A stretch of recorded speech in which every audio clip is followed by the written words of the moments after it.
Now, our panel today, television presenter and former Mr. World, Kamal Ibrahim. How are you? Good Welcome back. Yeah. And we also have a Today Show regular at this stage, Yvonne Jack. Great to have you back with us. Wonderful to be back, thanks. Good. Now, we're going to be talking to hot press journalist Adrienne Murphy today about fluoride and the issue of fluoride. You have investigated this, Adrienne. Yeah, I've been looking at it for the past couple of months for hot press.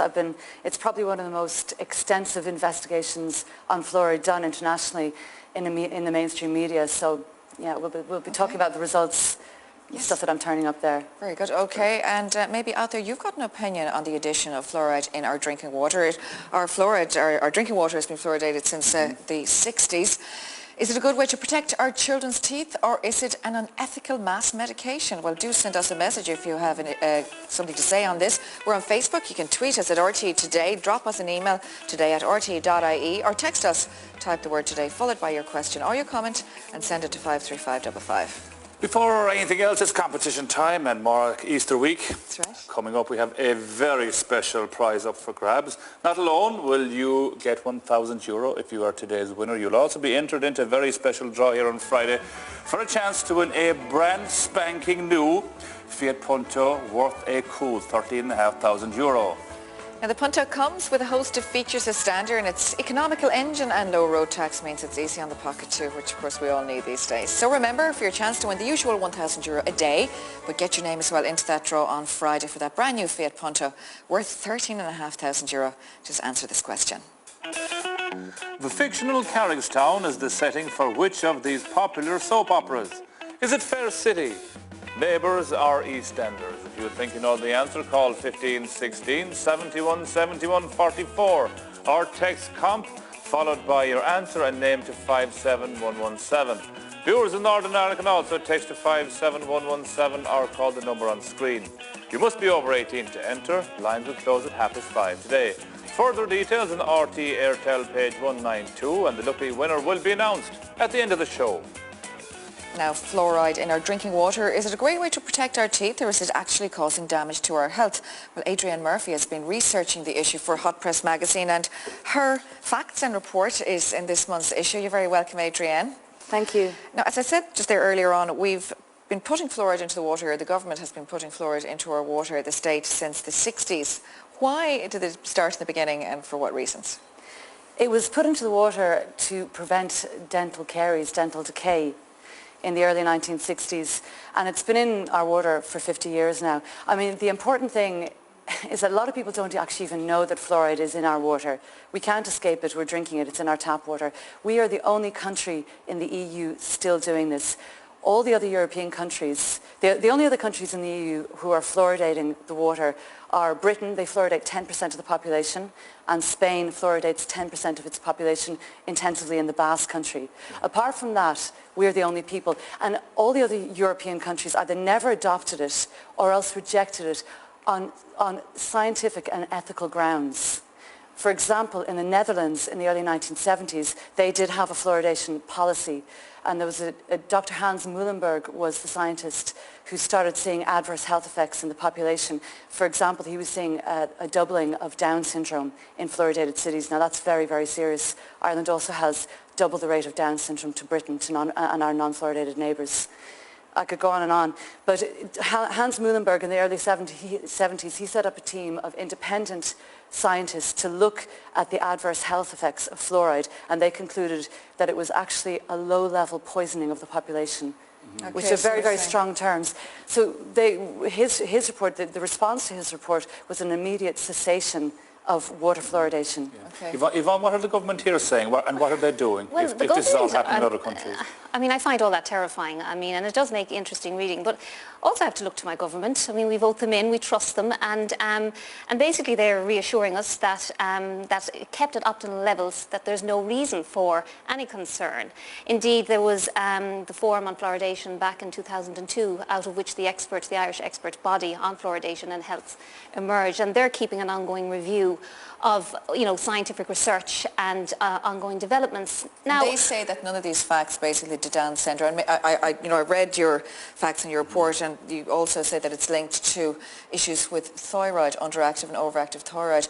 But the government here say, and the representative bodies say, that that is not the case in their view. Exactly. I mean, they're very confident insofar as that they do allude to the fact that there can be limitless testing, that they are quite confident with the research that they're making, and it's all done by peer review, and they feel confident in going forward with it. I mean, the thing I know what you're saying about Europe coming back so much, but America hasn't, and New Zealand hasn't, and I mean, lots of these lovely studies that are alluded to in the report are coming out of America, and yet America still maintains it. Yeah, so, Adrienne, you are a journalist and you're impartial, and we should say this. You took this on, you started investigating this yourself as a journalist, so you are not campaigning for the end of fluoridation as a campaigner. This is research, this is your view after research, extensive research. The more I research this area, I've been hearing about this for years, and probably like a lot of people, I sort of rejected it. It's a horrible thing to think about,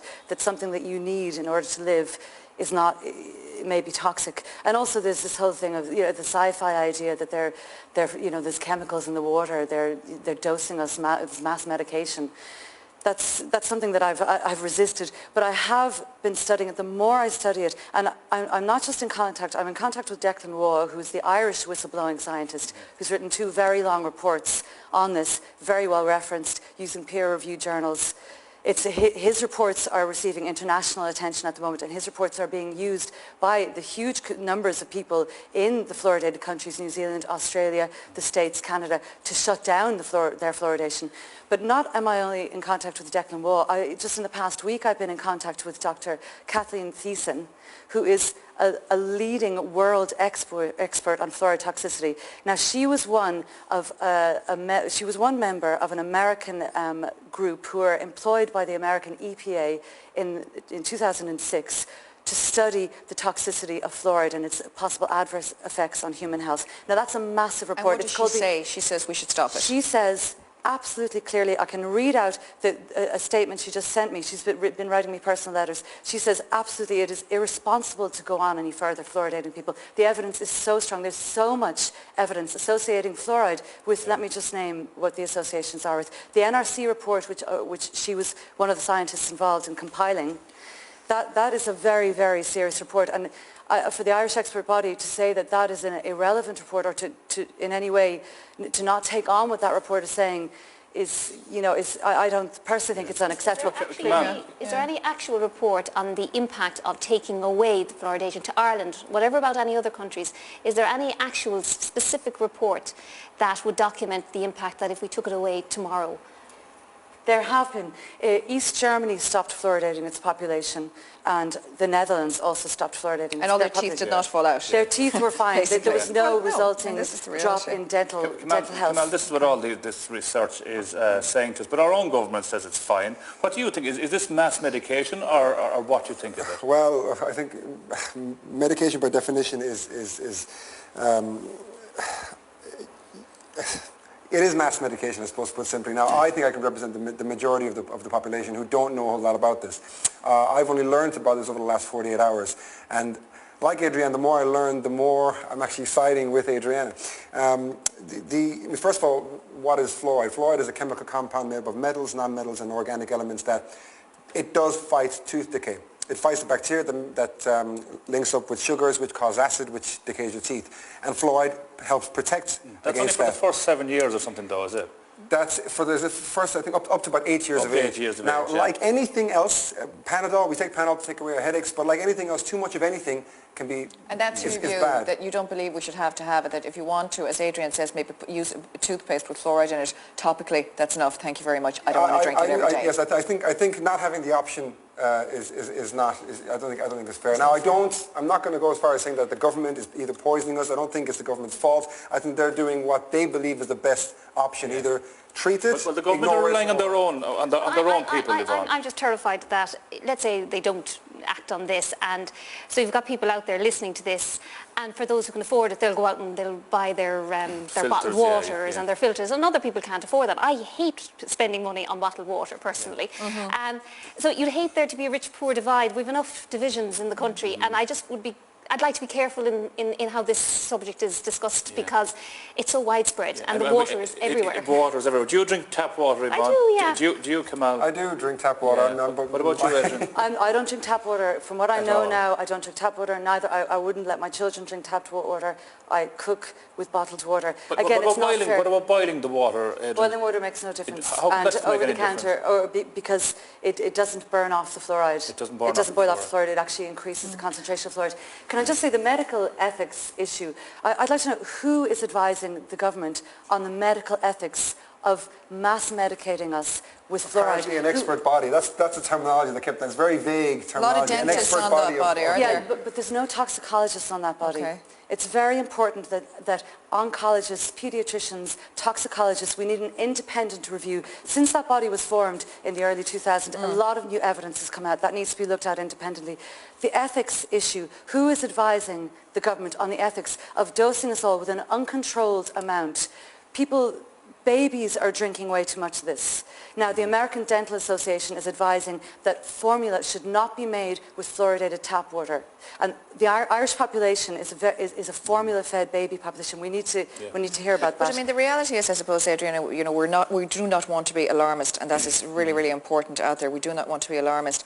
It is not just fluoride that is in our water. I mean, there's an issue we could be discussing here about chlorine in our water and the other purifiers that are in our water as well that maybe I mightn't personally like to drink. And, you know, a lot of people filter their water not for the reasons of fluoride, but for the other That's true, but the NRC and other scientists, mounting scientific evidence is showing major adverse problems with fluoride. And Adrian, they can read all this in Hot Press as well. Yeah, the current issue, in the current issue of Hot Press, we have actually presented Minister Alex White, who's the minister responsible for fluoridation, with 27 questions. Now, he has very graciously said that he will answer those questions and meet us. And then the issue of Hot Press that's coming out tomorrow has another story on fluoride. I mean, people can really, the fact is that people can actually access the scientific reports themselves on fluoridealert.org. And make up their own mind. Yeah, make up their own mind. Adrian, yes. thank you very much for being with us today. And we'd just like to stress that the government says that the balance of worldwide scientific evidence confirms that water clarification does not cause any ill effects and continues to be safe and effective in protecting oral health. So I'd like to get that point across. So they want to say that water fluoridation does not cause any ill effects. I suppose that's what we want to say. Okay, what do you think about fluoride in your water? We are, of course, on Facebook. You can get in touch with us, tweet us at RTE Today, or email us today at rte.ie to text us. Type the word today, followed by your comment, and you can send it to 53555. And I'm sure it's an issue that will be talked about a lot. And you can, of course, as though he said there, take a look at Hot Press and make up your own mind. Make up your own mind. Now, after the break, we'll be hearing about the Irish underwear, which is whipping Irish women's bodies into shape.